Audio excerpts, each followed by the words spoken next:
예, 앞 시간에 이어서 설명합니다. HTML5 기본 문서 만들기 설명하고 있었죠. HTML 문서의 기본 구조 설명했고요. 기본적인 태그 몇 가지 했는데 기억나는지 모르겠네요. 뭐 기본 태그는 예, 여기 나와 있듯이 HTML, 헤드, 바디 이런 거 설명했고요. 기본적인 걸로 해가지고 우리 뭐죠? H 숫자 집어넣는 거 하나 했고요. 또 HR 태그도 했었죠. 그리고 BR 태그도 했습니다. 실습을 통해서 어떻게 표현되는지 꼭 확인해 보기 바랍니다. 네, 이어서 설명하겠습니다.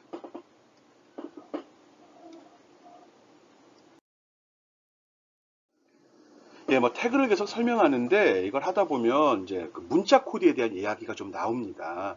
HTML5는 기본적으로 UTF-8 코드 체계를 따라갑니다. 이건 유니코드의 한 종류인데 뭐 이런 이름을 들어봤을 겁니다. 유니코드다, UTF-8이다 이런 말 나오거든요.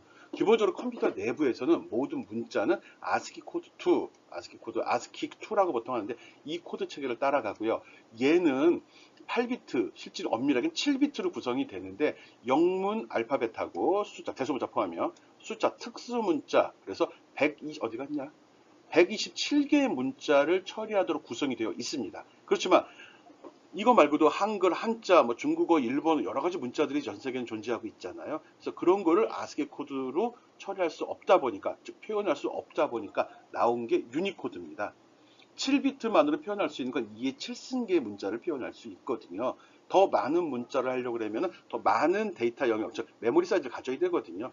그러니까 뭐 16비트, 32비트 늘려야 되거든요. 그런 기준이 바로 유니코드거든요. 전 세계 모든 문자를 컴퓨터에서 일관되게 표현하기 위해서 만든 표준이라고 생각을 합니다. 생각하면 됩니다. 네? 무슨 얘기인지 알았죠? 왜 유니코드, 아스키 코드 쓰냐고요?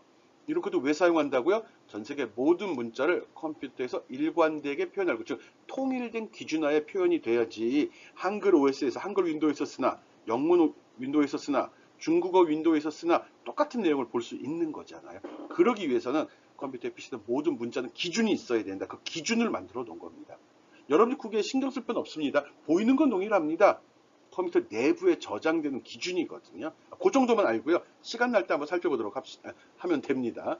그래서 이게 노트패드 플러스도 저장하는데 메뉴에 보면 인코딩이라고 있거든요. 여기 보면 어떤 코드로 컴퓨터에 저장되느냐를 선택할 수 있습니다. 또 일반적으로 윈도우에 깔려있는 노트패드 메모장 같은 경우도 아무 생각 없이 쓰고 있는데 저장 버튼 옆에 보면 인코딩이라는 게 있어갖고 어떤 기준으로 저장될 건지를 선택할 수도 있습니다. 예, 교양이니까. 교양 수업이지 않습니까? 아무리 웹페이지를 만든다 하더라도 이 정도는 알고 있으라고 추가에 집어넣습니다. 한글에 저장되는, 컴퓨터에 저장되는 한글은 나름대로 기준이 있어. 옛날에 영어 같은 경우는 다 아스키를 썼는데 지금은 유니코드를 쓰고 있어. 한글이나 외래어들은 유니코드, 외래어가 좀 이상한데 영문 알파벳을 쓰지 않은 모든 문자들은 다 유니코드 체계로 지원이 된다라고 기억을 해주면 됩니다. 왜? 모든 컴퓨터에서 통일된 기준으로 문자를 표현하기 위해서라고까지 기억해주면 똑똑하다고 하죠. 오케이? 알았죠? 예. 요것 때문에 아까 집어넣은 겁니다. 문자, 기호, 심볼을 입력할 때 어떻게 하느냐인데, 실제로는 이렇게 할 수도 있다고, 이건 이제 화면에 표시되는 거거든요. 이런 말을 왜 하냐고 그러면, 그, 태그를 쓰고, 거기에 쓰면, 예를 들어 내가 이거를 갖다가 화면에 찍고 싶어요. 그렇지만, 이거는 태그를 구분할 때 쓰는 기호잖아요. 그러니까, 이걸 화면에 찍으려고 부등호를 딱 타이핑하게 되면, 이 웹브라우저는 이거를 태그로 인식을 해버린다는 거죠. 바꿔 얘기하면, 이 문자를 찍을 수가 없다는 겁니다, 화면에. 그럴 때 쓰라고 하는 겁니다. 그럴 때는 이런 식으로 써라. 이런 거 직접 표현이 안 되니까 이렇게 하면은 실제로 부등호를 찍어준다. 그 소리입니다. 따옴표 찍고 싶은데 따옴표는 앞에서 우리가 배운 것에 의하면 속성의 값을 지정할 때 따옴표를 묶어줬었잖아요. 근데 난 화면에 따옴표를 찍고 싶어. 근데 따옴표를 친 순간 얘는 그 따옴표 속에 묶인 걸 값으로 받아들이려고 분석을 해버리거든요. 그런 걸 방지하고 그런 용도를 안 쓰게 할 때 쓰는 겁니다. 있다는 거 알면 됩니다. 실제로는 편법이 또 있거든요. 그래서 부등호는 이렇게 쓰거나 또는 이런 식으로 표현을 하면 화면에 이렇게 출력이 된다는 겁니다. 예하거나 키보드로 입력이 어려운 기호나 심벌이 있을 경우 예하고는 처리가 안 되니까요. 이럴 때는 이걸 and라고도 하고 ampercent라고 합니다. 그래서 ampersand 뒤에 그 글자 이름을 적거나 이걸 less than의 약자입니다. 아니면 그 ampersand 샵 붙으면 다 이제 코드 값, 숫자로 들어간 값을 16진수 값이 들어가기도 하는데 요게 이제 숫자를 적어주면 그거에 대한 코드 값이 표시가 되거든요. 그래서 이런 식으로 바꿔서 HTML 문서에다 작성을 해 주어야 한다 그 소리입니다. 이런 거는 키보드에 없지 않습니까? 이거 출력하려면 어떻게 해요? 특수문자 찾아야 되잖아요. 힘들다는 거죠. 그럴 때는 이렇게 쓰거나 이렇게 써달라는 거. 조심해야 될 건 그때 꼭 세미콜론이 들어간다는 거. 이렇게 땡땡 이거는 콜론이라고 하죠. 그리고 땡 또 이쁘게 그려야지. 이렇게 쉼표 들어가. 요건 세미콜론 반이다 해서 세미콜론이라고 합니다. 네, 그렇게 쓴다는 거. 그래서 HTML 문서에서 특수한 문자를 표시하고자 할 때는 이런 식으로 표현이 된다. 해야 된다. 그겁니다. 이름을 주거나 코드값을 준다. 코드값을 주는 앞에 우물정자가 표시된다는 거 기억해 주기 바랍니다. 앞에서 얘기한 거, HTML 문자는 유니코드 문자 세팅의 UTF-8 코드 체계를 따라갑니다. 물론 아까 그 헤드들은 메타데이터라는 말 언더도 썼잖아요. 거기에다가 이 문서에는 이 코드 체계에서 바꿔줄 수도 있습니다. 아직 그런 건 하지 않을 겁니다. 우리는 기본에 충실할 거거든요. 어쨌든 유니코드 중에 UTF-8이라는 코드 체계를 사용한다라고 누가 물어보면 거기 적혀있어 뭐 UTF 뭐랬는데 이러면 됩니다. 물어본 사람 없습니다. 그리고 이거는 사용자는 그냥 선언만 하고요. 컴퓨터 내부에서 처리되는 기준입니다. 오케이? 특수문자는 이런 식으로 이름을 지정하거나 코드값을 지정해서 쓸 수 있다는 거 기억해 줍시다.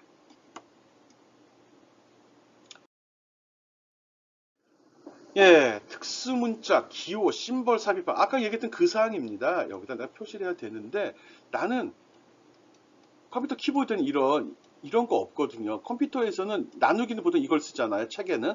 컴퓨터에서는 이게 나누기입니다. 곱하기는요. 보통 이게 쓰죠. 컴퓨터는 곱하기 저거 아니고 눈표시입니다. 더하기 빼기는 물론 있고요. 이런 차이가 있거든요. 이럴 때 특수문자 이걸 쓸 때는 앞에 설명했듯이 여기 앰퍼센트하고서 특수문자 이름을 적어주거나 어디 갔나? 네, 여기 앰퍼센트하고 코드 번호를 적어주게 되면 화면에 이런 식으로 나온다는 겁니다. 뭐가 뭔지 한번 살펴보기 바랍니다. 지금 강의 자료라고 이번 시간에 만든 게 슬라이드 60개인데 첫 시간에 열 몇 개밖에 안 했더라고요. 그래서 뒷부분을 이렇게 설명을 충분히 하게 되면 너무 시간을 많이 잡아먹을 것 같습니다. 여러분 이거 반복해서 볼 수 있죠? 제가 말을 좀 빨리 하고 좀 빨리 넘어가도록 하겠습니다. 네, 특수문자 처리할 때 이렇게 한다는 겁니다. 자주 쓰지는 않고요. 필요하면 인터넷 검색해도 됩니다. 외우는 거 아니에요. 외우면 더 좋은데 외우지 않아도 됩니다. 예, 요번에는 다시 태그로 넘어왔습니다. PR이라는 태그에 대해서 설명하도록 하겠습니다. 앞에서 설명할 때 어떤 문서, HTML 문서에 본문에 표시되는 거 할 때 바디 안에다 기술한다고 했고요. 바디 안에 기술되는 거는 BR이라는 태그 이야기했었죠. 그게 이제 줄바꿈이 된다고요. BR이라는 태그가 없이 이런 식으로 기술되어 있는 경우 여러분은 이렇게 쓰니까 여기서 줄바꿈하고 여기서 줄바꿈해서 다른 줄에 표시될 거라고 생각을 하는데 아닙니다. 사실은 이렇게 통짜로 다 표시가 됩니다. HTML에서는 빈칸 스페이스가 10번 누르나 100번 누르나 한 번 누르나 다 한 개로 처리가 됩니다. 엔터를 한 번 치나 1000번 치나 100번 치나 다 무시됩니다. 그거 알고 있어야 됩니다. 빈칸은 몇 개가 있든 다 한 개로 처리가 되고 엔터는 다 무시돼 버립니다.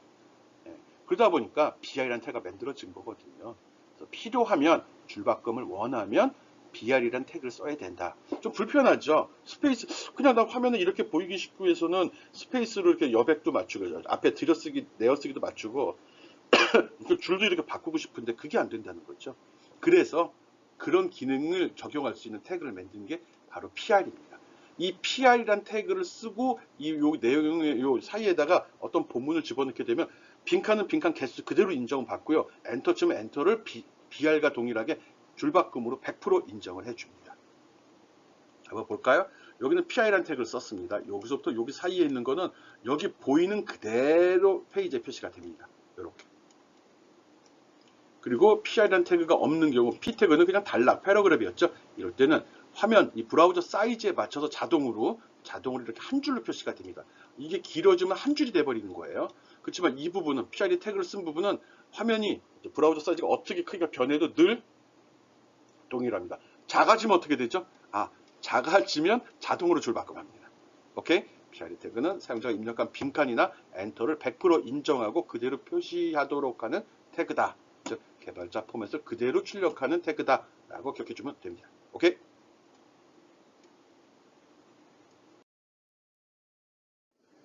예, 그 밖에도 여러 가지 글씨를 꾸미는 태그들이 있습니다. be, strong, 뭐지? emphasis,인가? 이거 강조하는 거. 이태릭체, 작게, delete, 취소한다는 겁니다. insert, 추가한다는 겁니다. 아닌가? 아, 이거 위첨자네. 아이씨, 무슨 뜻인지 모르겠어요, 단어. 이건 아래 첨자네. 아, 인서트로 봤는데, 요거는 이렇게 위첨자 할 때, 요 태그를 쓰고 뒤에다 글씨를 적게 되면 위첨 위로 붙어서 난다는 거고요. SUP를 적게 되면 아래쪽으로 나서 아래 첨자가 된다는 겁니다. 예, 그 밖에 이런 기능들 있죠. 이거 서브라는 거 하게 되면, 여기 했지, 서브. 서브에 이거 잘못됐다. 이상하다 했어. 예, 그리고 마크라는 거 하면 이렇게 배경 색깔이 하이라이트, 그러니까 체크가 된다는 겁니다. 여기 파란색으로 표시된 태그들이 어떻게 표시되는지 하나씩 쭉 연습해 보길 바랍니다. 이거 예제 이 챕터 2의 9번째 샘플 코드거든요. 그래서 부분적으로 할 때는 이런 걸 쓰는 거구나 라고 좀 기억을 해 주면 좋겠습니다. 이것들은 시작 태그와 끝 태그가 둘 다 존재해야 됩니다. 여기도 보면 여기서부터 여기까지 진하게 해라, 여기서 여기까지 강조해라. B하고 스트롱하고 같은 것 같은데? 그러면 EM도 같은 것 같아요. 네, 한번 여기 똑같이 나오네. 근데 강조는 옆으로 이태릭체로 기울어지는데 I는 이태릭체 맞고요. 그래서 어떤 태그가 어떻게 표시되는지 한번 확인해 보기 바랍니다. 우리가 일상생활에 잘 안 쓰는 딜리트, 요 취소했다는 의미로 이렇게 취소선이 표시가 되네요. 추가는 뭐야? 인서트가 밑줄로 표시되네요. 밑에 밑줄이네, 얘가. 예. 나도 이거 다 외우고 있는 거 아니에요. 필요할 때 검색해서 쓰거나 필요할 때 찾았습니다. 여러분 한 번씩은 쭉 확인해 보기 바랍니다. 무엇이 있는지는 알아야죠. 정확히 철자를 모르더라도 찾아서 이건 있을 거야 찾아보고서 태그가 이거구나 이렇게 쓰면 됩니다. 이렇게 텍스트를 꾸미는 태그들은 다 시작과 끝을 표시해 줘야 됩니다. 오케이.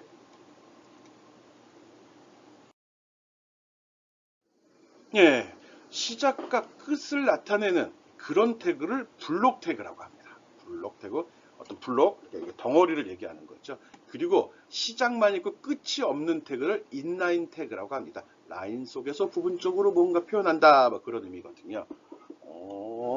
태그는 이거 말고도 많이 들어있는데 앞에서 쭉 모인 것 중에 이런 태그 안 한 것도 있네. div가 UV는 뒤에 바로 나올 겁니다. 이런 것들이 있는데 아닌가? 뭐 그런 개념으로 봐도 되는데, 요게 여기서 블록과 인라인을 그 개념으로 설명하지 않았네요. 이 태그는 크게 구분을 하는데, 블록 태그는, 내용을 묶어주는 용도로 쓰일 거냐, 아니면 그 태그가 그러니까, 내가 어떤 문장을 쭉 만들었을 때, 이거를 전체를 이걸 이렇게 묶어주는 용도로 쓰일 거냐, 아니면 요 라인 안에 부분적으로 효과를 발휘하는 목적으로 쓰일 거냐, 이걸 기준으로 해서 블록 태그와 인라인 태그라고 합니다. 블록 태그는 꼭 새 라인에 시작해서 출력이 되는 거고요. 양옆에 콘텐츠를 배치하지 않고 한 라인을 독점적으로 삼는, 한 줄이 통째로 다 먹는다는 겁니다. div라고 뒤에 바로 나올 겁니다. 그 인라인 태그는 이 한 줄 안에서 블록 속에 삽입되어, 즉 한 줄에 삽입, 그 일부 어떤 라인 속에 들어가 가지고 부분적으로 그걸 설명할 때 사용이 됩니다. 이때 스팬이라고 씁니다. 이거 설명하려고 한 거구나. 기본 개념은 이렇게 범위를 잡느냐 아니면 부분적으로 적용이 되느냐 또는 전체 줄에 적용이 되느냐 줄 안에서 부분만 강조하느냐도 블록과 인라인이란 개념을 사용을 합니다. 근데 됩니다. 거기까지 끊을게요. 그리고 또 사용된 태그 중에 div하고 span이라는 태그가 있습니다. 이건 어떤 글이 이렇게 쭉 적혀 있을 때 여기 단락이란 표현 썼었잖아요. 이 단락 전체를 지정할 때 일단 div라는 것도 p도 마찬가지고요. div도 쓸 수 있는 거고요. 또 이 중에 부분만을 강조할 땐 span이라는 태그를 사용한다. 그거 지금 지정한 겁니다. 이 div하고 span 같은 경우는 화면에 표시되는 걸 좌우하는 건 아닙니다. 이거 있다고 해서 화면이 다르게 표시되진 않습니다. 단지 그 부분에다 어떤 꼬리표, 태그 달아놓는 거예요. 나중에 여기 색깔을 'P'도 통째로 적용이 되는데 P 한 문장 안에 P로 이걸 묶어놨다고 그러면, 이렇게 묶어놨다고 그러면요. 말이 길어지는데. 예. 그러면 이 전체가 통째로 해서 한 단락으로 기준이 되잖아요. 이거는 화면에 표시되는 거 기준입니다. 이 div하고 스팬은 화면에 표시되는 거 기준이 아니라 나중에 나는 요거만 잘라가지고 요 줄만 요 전체를 잘라서 빨간색으로 하고 싶어. 물론 P에다 효과를 줘도 되고요. 아니면 여기다가 div에서 그거만 효과를 줘도 되는 겁니다. 반면에 스팬은 이 줄 안에 배치하지 난 요 글에만 어떤 효과를 줘. 요거만 나중에 지정해서 어떤 효과를 설정하고 싶어. 이럴 때 요 줄 안에 부분을 지정하는 마크업 랭귀지에 마킹하는 그런 태그라는 소리입니다. 말이 복잡해졌는데 샘플 봅시다. 에이 괜히 말 길어서 혼란스럽겠네. 예. 지금 블록 태그하고 인라인 태그 두 가지 설명하고 있습니다. div 블록하고 스팬 인라인. 그러니까 요 태그하고 요 태그의 차이점 설명하려고 한 겁니다. 이제 여기서 미리 전제로 두고 들어갈 걸 먼저 알아야 됩니다. 얘들은 화면에 표시되는 걸 구분하는 걸 목적으로 하지 않고요. 그 영역을 표시하는 걸 목적으로 합니다. 즉 div라고 선언을 했을 경우면 그 줄 전체가 먹습니다. 요만큼이 다 먹는다는 거죠.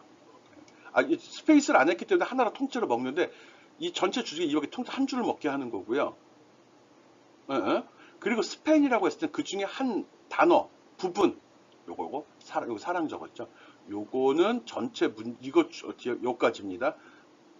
이런 거 왜 하냐고 그러면요. 이렇게 나왔을 때 밖에 색깔을 칠한다든지 요 글씨만 빨갛게 칠한 이런 효과를 주기 위한 겁니다. 그래서 전체를 지정할 땐 div를 쓰고 그리고 이 속에 div 속에 이렇게 부분적인 걸 할 때는 스팬을 쓰라는 겁니다. 스팬은 부분적인 거 어떤 줄 안에 일부분을 지정하는 용도로 쓰고 div는 전체 줄을 선택할 때 쓴다. 그런 의미에서 블록이다, 인라인이다 말을 쓴 겁니다. 괜히 어렵게 설명하는 것 같은데. 예. 예, 감 잡읍시다. 나중에 예제 나오면 다시 한번 강조해서 설명해 주겠습니다. 여기 특수문자 사용한 예도 잘 기억해 주고요. 이게 뭐지? 이게 어디 나타난 거죠, 이거? 이거 타이틀이잖아요. 제목 부분 꼭 확인해 보기 바랍니다. div.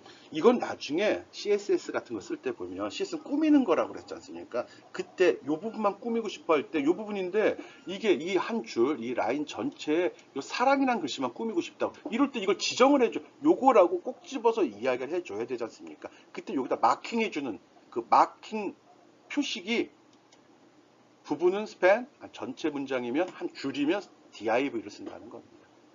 마킹을 위한 태그 이렇게 생각합니다. 오케이? 나중에 샘플로 또 봅시다. 메타데이터 삽입. 메타데이터는 여기서 데이터를 설명하는 데이터거든요. 초보자는 몰라도 됩니다. 좀 알고 있으면 더 좋은 거거든요. 알면 좀 작업이 편해집니다. 그래서 뭐 사진 데이터 메타데이터라고 하면 메타데이터 샘플입니다. 사진 데이터는 사진 그림을 얘기하죠. 그렇지만 여기에 부수적으로 필요한 이 데이터를 설명하는 게 뭐 있죠? 요즘에 우리 스마트폰에 사진 찍게 되면 그 파일 정보 딱 보게 되면 이건 언제 찍었다, 어디서 찍었다 이런 것도 정보가 남아 있잖아요. 그런 걸 메타데이터라고 합니다. 오디오 데이터, 음악 파일이죠. 음악 파일 같으면 데이터는 음악 소리가 되는 거죠. 그렇지만 이 음악이 몇 시간짜리인지, 이 여기 저장되어 있는 이 소리가 화음이 몇 채널짜리인지, 보통 이게 넘어가자. 그거를 설명하는 그런 데이터를 메타데이터라고 합니다. 메타데이터. 알았죠? 또 HTML 페이지에서 메타데이터를 담을 수 있는 메타데이터를 지정하는 태그에는 베이스, 링크, 스크립트, 스타일, CSS인데 이것들 중에 메타데이터죠. 데이터를 설명하는 데이터니까 타이틀도 이게 제목이라는 소리잖아요. 제목에 또 딴 게 들어갑니다. 그래서 메타라는 말도 씁니다. 이거는 이제 지정되지 않은 것을 때 보통 쓰는데, 그래서 메타데이터 중에 헤드 안에 작성하는 경우 한번 보겠습니다.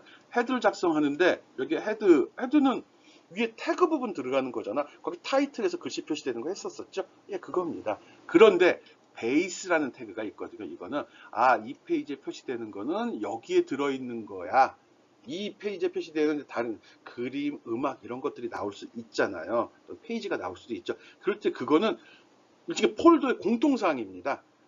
이 폴더 이 사이트 안에 이 폴더 안에 들어가 있는 여기 있는 파일들을 사용해 이런 식으로 미리 정의를 해 놓는 겁니다. 이렇게 되면 이 앞에 부분 다시 한번 타이핑할 필요가 없어지는 거거든요.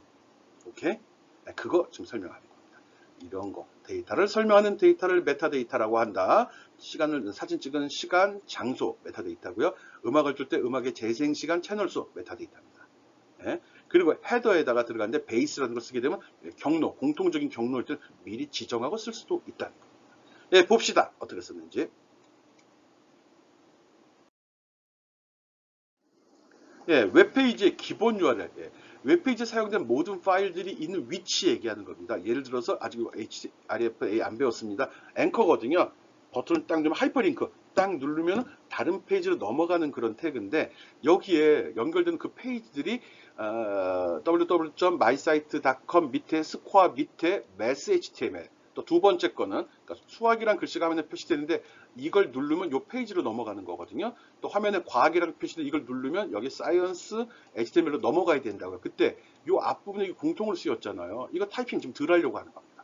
이거 번번이 타이핑 해줘도 되지만 이거 안 하겠다 하기 싫다 이럴 때는 헤드 부분에다 야 여기 저기 사용된 모든 파일들의 기본은 여기에 들어있어 라고 선언했을 경우 밑에 그 아래쪽에 이거 이 태그를 쓸 때 이 속성 값은 앞부분의 패스를 다 적지 않아도 된다는 겁니다. 초보자한테 이런 거 몰라도 되는데 초보자는 다 타이핑 치는 게 낫고요.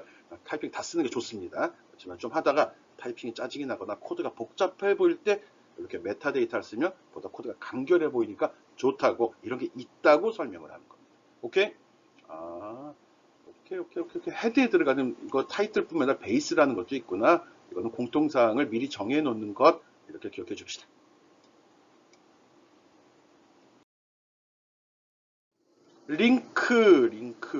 링크는 이제 외부 자원을 링크와 메타가 또 나오네요. 링크 태그는 외부 자원을 연결할 때 사용합니다. 많이 쓰이는 쪽은 아니거든요. 그래서 이거는 CSS 선언할 때 CSS는 그 웹페이지에 표현되는 글씨를 꾸미는 역할을 한다고 하잖아요. 이럴 때 그거를 한 HTML 문서 안에 다 집어넣을 수도 있지만 이 꾸미는 내용이 특정한 페이지 하나에만 적용되는 게 아니라 모든 페이지에 적용이 된다 그러면 그 내용을 번번이 막 각 페이지마다 각 파일마다 다 타이핑 쳐줘야 되잖아. 짜증난다는 거죠. 그때 외부에 별도의 파일을 만들어 놓죠. 마이스타일 CSS라는 파일을 만들어 놓고 이걸 불러서 삽입하는 겁니다. 그럴 때 링크라는 태그를 사용을 합니다. 여기서 사용되는 모든 것들은 여기에 있는 것, 즉 이걸 여기에 있는 것 같이 요 파일에 들어있는 내용이 마치 여기에 적혀 있는 것 같이 이해해줘 이런 의미입니다. 오케이? 나중에 CSS 할 때 다시 한번 나옵니다. 메타 태그는 다양한 메타데이터 표현 방법인데 웹페이지의 저자, 코드 방식, 내용들, 또 기타 특별히 태그가 정해져 있지 않지만 사용자가 임의로 이 문서를 설명하기 위해 쓰이는 모든 것들을 다 메타라는 태그 속에 적어줍니다. 이 문서는 메타, 이거의 네임, 어서라고 하면은, 어서는 유수봉, 그러니까 저자는 누구, 설명은 뭐, 이런 식으로 쌍을 이루거나 특정한 임의로 지정해서 어떤 정보를 제공하고자 할 때 사용이 됩니다. 일반적으로는 사용하지 않습니다. 근데 이걸 쓰면 좋은 점이 뭐죠? 나중에 구글이나 이런 내 문서, 구글 로봇이 전 세계 모든 웹사이트를 검색해서 정보를 수집해 가거든요. 그럴 때 메타데이터가 있으면 내용을 분석해서 딱 읽어본 순간에 이거 제목을 보고서 저기 헤드의 타이틀 보고 이거 무슨 내용이다 들어가서 봤더니 여기에 메타를 그 네임 누구 뭐 디스크립션 뭐 이렇게 설명이 나오면 그걸로 이건 누가 만든 거구나 무슨 내용 보다 정보를 쉽게 취득할 수 있도록 도와주는 정보입니다. 초보자는 쓰지 않죠. 좀 이런 게 있으면 검색 엔진에 잘 걸리고요. 사용자한테 보다 정확한 정보를 제공할 수 있기 때문에 가능하면 해달라 그런 의미로 만들어진 겁니다. 알았죠? 안 씁니다.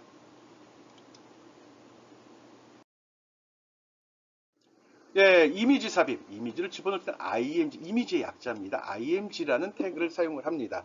부등호 img가 나오는 순간에 여기는 그림이 들어갑니다. 그림. 태그는 그리고 그림을 표시하면 어떤 그림인지 이야기를 해야 되죠. 앞부분에서 지난주에 설명했지만 HTML 문서 안에는 텍스트 데이터만 들어갑니다. 다 글씨만 들어갑니다. 그림, 음악, 멀티미디어 자료 안 들어갑니다. 그러면 그런 거 웹페이지엔 다 나오는데 맞아요. 웹페이지에 나오는 그림과 기타 저 동영상 같은 경우는 별도 파일로 존재합니다. 그래서 웹페이지 안에 거기다 그림이나 동영상을 표시하고자 할 때는 요 부분이라고 딱 표시를 했는데 그게 바로 그림은 이미지라는 태그를 사용한다는 거죠. 그래서 요 자리에 그림 들어가 있으면 그럼 밖에 있는 어떤 파일을 갖다 쓰니? 라고 물어봐야 되죠. 그건 소스라는 속성으로 지정을 합니다. 아, 그림이 들어갈 자리에는 부등호 이미지라고 쓰고요. 뒤에 소스 해가 한 칸 띄워주는 게 낫겠죠. 소스하고서 그 그림의 파일 이름 또는 URL을 적게 되면 그 그림 불러다가 페이지 거기에 삽입을 시켜줍니다. 그리고 삽입할 때 그 그림의 크기라든지 마우스를 올렸을 때그 데이터 팁, 버블 팁이라고 하는데 그것도 지정이 가능합니다. 그래서 이렇게 이런 속성, 이건 속성이죠. 요것들은 속성 값이 되는 거고요. 이미지란 태그로 그림을 표시하고 얘는 이런 속성을 가지고 있다라고 알고 있으면 됩니다. 예제로 설명할 거니까요. 예, 여기 설명 나왔습니다. 예제 특별히 설명하지 않겠습니다. 이제 대충 감 잡았을 것 같고요. 웹프로그램.co.kr 속에 들어있는 소스에 들어있는 이런 그림들은 그 서버에 다 들어 있습니다. 예. 그래서 이거는 이런 게 들어있어 나쁜 점은 뭐냐면 이걸 긁어가지고 노트패드 플러스나 비주얼 스튜디오 코드에다 집어넣고서 실행을 시켰을 거고 이 그림은 나오지 않습니다. 왜? 내가 노트패드나 비주얼 코드에다 VS 코드에 집어넣는 건 내 컴퓨터에서 도는 거잖아요. 내 컴퓨터에 이 그림이 있어야 된다는 거죠.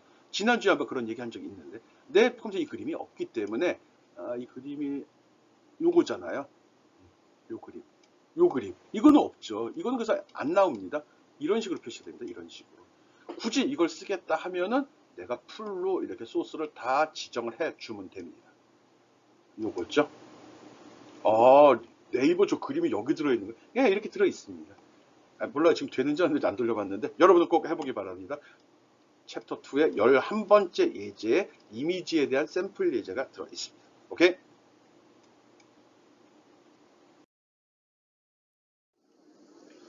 예, 그 다음은 리스트입니다. 리스트.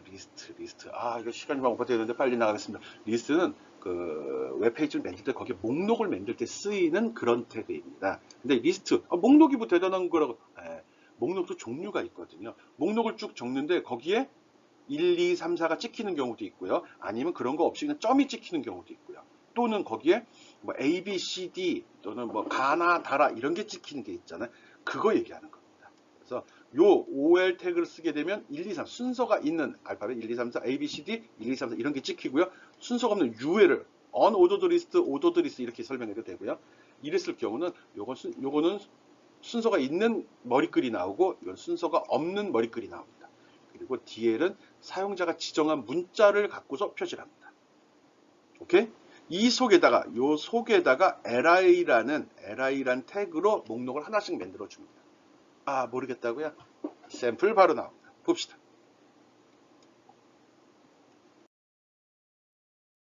예. 리스트란 태그는 크게 봐갖고 OL, UL 이게 대표적으로 많이 씁니다. DL도 있습니다. 사용자 지정한 거. 그래서 여기다 OL 하면 여기 타입이라고 그래갖고 어떤 형식의 머리글이 필요하냐입니다. 숫자냐, 알파벳이냐, 또는 뭐 로마자라고 그러나 이런 게 나오는지 안 나오는지를 지정할 수 있습니다. 그리고 스타트라는 속성을 써가지고 그러면 0부터 나가냐, 1부터 나가냐, 5부터 나가냐 이런 것도 지정이 가능합니다. 오케이? 안 쓰면 그러면 1부터 나가는 거죠. 뭐 0부터는 1부터 나갑니다.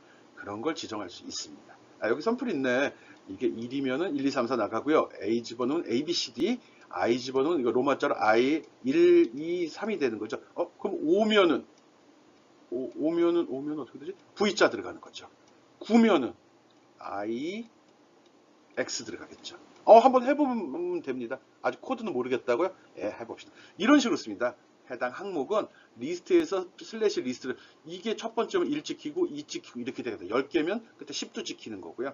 요 앞에 자를 I자로 바꾸게 되면 로마자가 1, 2, 3, 4에서 10까지가 어떻게 변하는지도 확인할 수 있습니다. UL하면 unordered list거든. 이거는 그냥 점이 찍힙니다. 점 이렇게 찍힙니다. 뭐 별건 아니네. 그리고 리스트에서 리스트 li 명령 있잖아요. 여기서 직접 타입을 지정할 수도 있습니다. 아닌데? 가끔 이런 데가. 타입은 OL에서만 지정할 수 있다. 이거 안 됩니다. 아, 내가 이거 왜 집어넣었지? 만들 때 그런 의도로 짜집게 해놓고 설명할 때 깜빡깜빡 합니다. 이렇게 놔둘 걸 그랬나? 여러분이 질문할 수 있게. 예, 리스트. 목록을 표시하는 방법입니다. 순서가 있는 거, 순서가 없는 거. DL이 지금 안 나왔습니다. 사용자가 지정하는 방법, 이렇게 세 가지가 있습니다. 봅시다. 여기 나왔네. OL 순서가 있는 거. 예, 요게 목록 리스트 표시하는 거거든요. OL로 돼서가 순서가 있겠죠. 타입은 A라고 그랬습니다. 그러면 A, B, C, D 나가겠죠. A, B, C, D가 이렇게 나갑니다. 뭐 금방 이해했죠? 해보겠습니다. 10개 이상 20개, 30개 막 해봅시다. 그래서 알파벳이 26개인가? 그거 30번째, 30줄 만들면 뭐가 나오지? 해보세요. 늘 얘기하죠? 손으로 배우는 거라. 오케이. 여러분 해봐요. 난 해봤어요. 알아요, 난.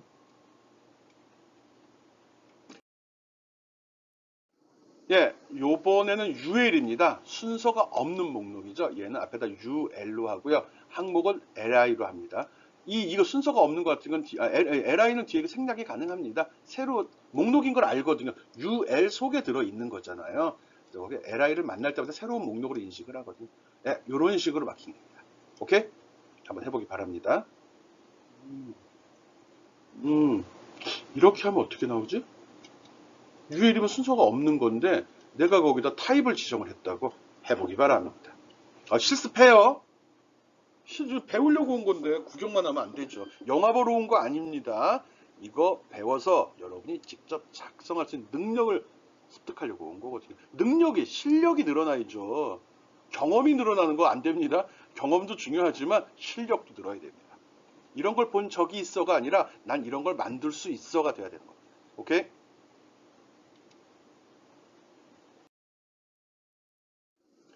예, 중첩 리스트입니다.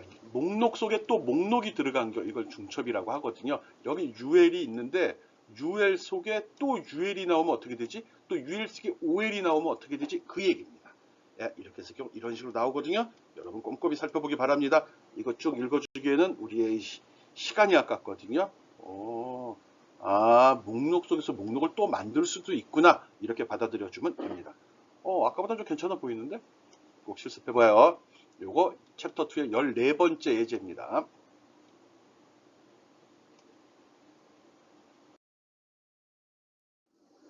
예, 앞에서 설명하지 않던 정의 리스트입니다.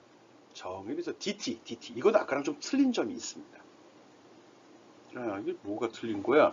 예, 이거는 DT인데 좀 보면 DL로 이게 이제 정의 리스트 목록이 지정이 되는데 DT하고 DD라는 걸 씁니다.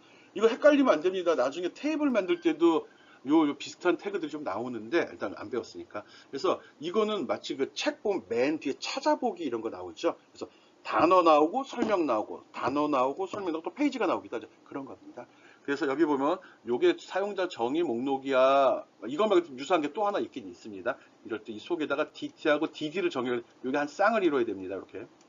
네, 그러면 요 제목이 이렇게 나오고요. 진하게 표시가 되고 들여쓰기 한 다음에 DD의 내용이 나옵니다. DT, DD, DT, DD. 네, 코드 돌려서 어떻게 표현되는지 알고 있기 바랍니다. 마크업 랭귀지는 무엇이 있는지 아는 게 중요합니다. 그리고 한번 타이핑해서 돌려보고서 이렇게 나오는구나. 그것만 확인해 주면 됩니다. 오케이? 사용자 정의 태그는 DL에서 /DL로 끝납니다. 그 속에 DT하고 DD가 쌍을 이루어서 구성이 돼야 됩니다. DD가 없으면 어떻게 되죠? 그러면 요거 없이 표시되겠죠. 그렇구나. 가능하면 쌍을 이루는 게 맞는 거죠. 없으면 없는 대로 표시되나? 알죠? 직접 돌려서 확인을 하는 소리입니다. 이런 걸 내가 나중에 또 질문할 수 있으니까. 오케이? 지금 리스트 표시 방법 3가지 설명했습니다. 순서가 있는 목록, 순서가 없는 목록, 사용자가 지정한 목록 3가지입니다.